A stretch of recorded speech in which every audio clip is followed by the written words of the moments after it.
Dears अस्सलाम वालेकुम। हक मौजूद के साथ मैं हूं आपका मेज़बान सुल्तान रिंद।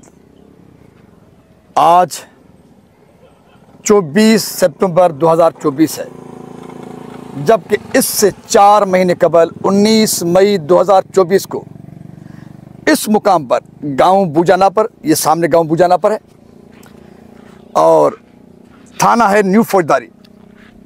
गांव बुजाना पर शिकारपुर से 4 किलोमीटर के फासले पर है। न्यू फौजदारी थाना जो शिकारपुर शहर का थाना है उसके हुदूद में आता है। शिकारपुर से 4 किलोमीटर के फासले पर गांव बुजाना पर में पुलिस का एक बदमस्त अहलकार आज से 4 महीने कबल ज़मीन के इस टुकड़े, ये टुकड़ा देखते जाएं, सिर्फ ये टुकड़ा है, ज़मीन के इस टुकड़े पर तजाद के बाद बदमस्त होकर सरकारी असले से यहाँ पर हमलावर होता है और पुलिस वर्दी में हमलावर होता है। क्योंकि ये सिंध है, सिंध में कानून नामी चीज़ की कोई चीज़ नहीं। यहाँ पर जो चाहे जिस तरह चाहे कर ले, उनसे कोई पूछने वाला नहीं और उनका कोई कुछ बिगाड़ने वाला भी नहीं। यही सबब है कि 19 मई 2024 को बदमस्त पुलिस अहलकार जो पुलिस के वर्दी में मलबूस होकर सरकारी असला हाथ में उठाकर यहाँ पर हमलावर होता है और इस टुकड़े पर तनाज़े के बुनियाद पर गोलियों की बूछाड़ में 2 शहरियों को मौके पर कत्ल करके एक को जख्मी करके आराम के साथ नारे लगाते हुए यहाँ से फरार हो जाता है। 4 महीनों से कबल, 4 महीनों से ज़ायद का अरसा गुजरने के बावजूद उस बदमस्त पुलिस अहलकार जिसने पुलिस वर्दी पहनकर सरकारी असला हाथ में उठाकर 2 शहरियों को इस तक्के की पिलाट पर बेदर्दी के साथ कत्ल किया, एक को जख्मी किया, अब तक उस बदमस्त पुलिस अहलकार ने अपनी जमानत तक नहीं करवाई। शिकारपुर में वो कहां पर रहता है, किन के पास रहता है और इस कत्ल के पीछे की कहानी किस तारीख हुआ था, किस टाइम हुआ था, किसने हमला किया था, कैसे हमला किया था, कितने लोग कत्ल हुए थे, उनके नाम क्या थे, अब तक की सूरत-हाल क्या है, पूरी रुईदाद बताओ जो हकीकत पर मबनी है। जी 19 मई को था 8:30 बजे शाम रात को गफूर था, सलीम था, उसमें गफ़ार था, उसका वो पुलिस वर्दी पहनी हुई थी, उसको हमारे 2 भाई इधर बैठे हुए थे। बस आया गाड़ी पे, जैसे ही उसको सरकारी हथियार भी था, पुलिस की वर्दी भी पहनी हुई थी, बस ऐसे फायरिंग कर दी, हमारे दोनों भाई को कत्ल कर दिया, अकील को भी ज़ख्मी कर दिया। ऐसे ही जा रहा था, कुछ भी ज़मीन की बात तो हो ही नहीं रही थी, बस ऐसे आया, ऐसे ही झगड़े मार के हमारे भाइयों को चला गया। अगर थोड़ा तजाद भी था, अगर थोड़ा बहस भी था, थोड़ा उलझन भी था, इस प्लाट पे था ना? हाँ, इधर इसी प्लाट, यही टुकड़ा है ना? यही टुकड़ा है, इसका भी नहीं था, इसने दूसरे का था, जमीन भी दूसरे की है, गफार की जमीन है, किसी की भी थी, टुकड़ा तो यही है ना? यही टुकड़ा है, यही है, 2 फुट 1.5 फुट का फर्क है, इतना भी फर्क नहीं है। वो भी हमने 2 फुट पर 2 बंदे कत्ल कर दिए, एक को जख्मी कर दिया। वो भी किया हमने, भाई तुम सुलह करो, बैठेंगे बात करेंगे, बस ऐसे आया गाड़ी पे, इसको वर्दी पहनी हुई थी, सरकारी पुलिस की वर्दी पहनी हुई थी, बस ऐसे आया, बस ऐसे चला, दोनों भाइयों को बस गाड़ी पर आके हमारे दोनों भाइयों को कत्ल करके चला गया। सलीम भी था उसके साथ, उसने भी हमारे भाई को एक गोली मारी, सलेमान भी। अच्छा नहीं, अब तक अच्छा हमलावर कितने थे? 5 थे। अच्छा 5 हमलावर मुँह से अब तक कितने गिरफ्तार हुए हैं, कितने आज़ाद हैं, कितने जमानत करवाई हैं? 4 बाहर हैं, एक सलेमान है अंदर। अच्छा जो 4 बाहर है उन्होंने अपनी जमानत करवाई या बगैर जमानत के घूम रहे हैं?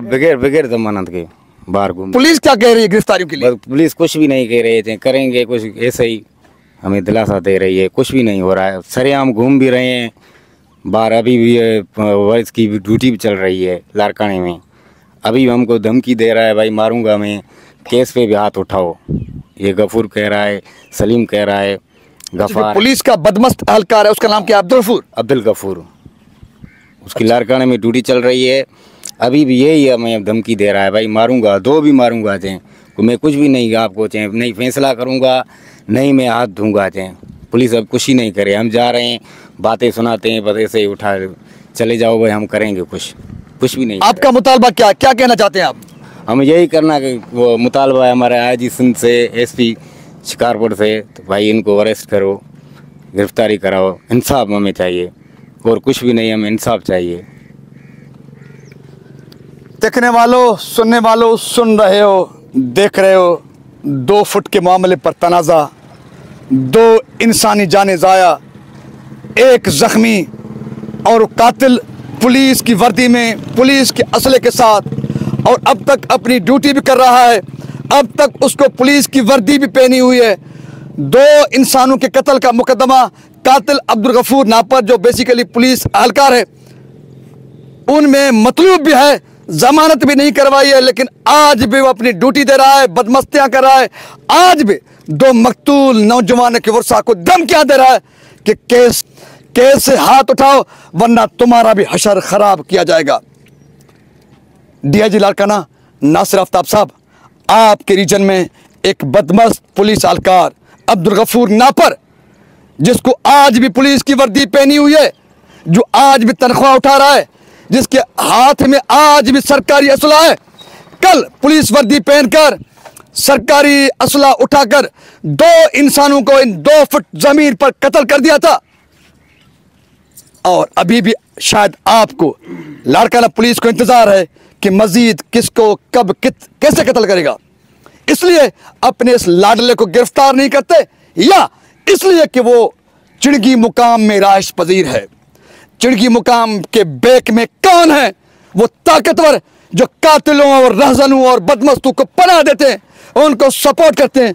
शायद उनकी वजह से डीआईजी लाड़काना नासिर आफ्ताब साहब, आपकी गिरफ्त अपने सिपाही पर नहीं पड़ रही, उससे आप वर्दी नहीं उतारवा सकते, उससे असला नहीं छीन सकते।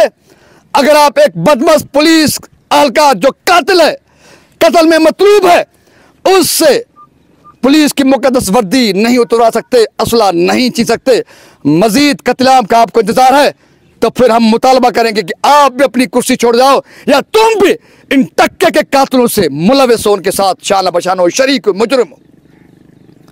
अगर नहीं तो डीआईजी लाड़काना नासिर आफ्ताब साहब, आपको अपने इस बदमस्त कातिल पुलिस एहलकार, जिस पर 2 कत्लों 1 जख्मी का मुकदमा दर्ज है, इसको फिलफौर नौकरी से बरतरफ करें, जिसका ठिकाना जेल है उसको जेल भेजें, और इन मकतूलिन के वर्षा को ये पैगाम दें और शहरियों को ये पैगाम दें कि कानून अब भी है, किसी भी कातिल को आज़ाद नहीं छोड़ा जा सकता। अच्छाई बेहतरी की उम्मीद के साथ, इस उम्मीद के साथ कि कातिल जल्द कानून के गिरफ्त में होगा, मकतूलिन की वर्षा के साथ इंसाफ होगा, तभी कानून की हुक्मरानी का बोलबाला होगा। अपने मेज़बान सुल्तानत को टक्के के 2 फुट प्लाटों पर 2 मकतूलिन के मकतलगाह से मकतूलिन की वर्षा के साथ दीजिए इजाज़त। सिंध सलामत, साथ सलामत, पाकिस्तान जिंदाबाद। ए खुदाया सिंध को इन रहजनों से, इन कातिलों से, इन दरिंदों से जो टक्के टक्के के मफादात की खातिर यूं कत्लेआम करते हैं, इन कातिलों से निजात फरमा, सिंध को खुशहाल फरमा और अमन का गहवारा बना।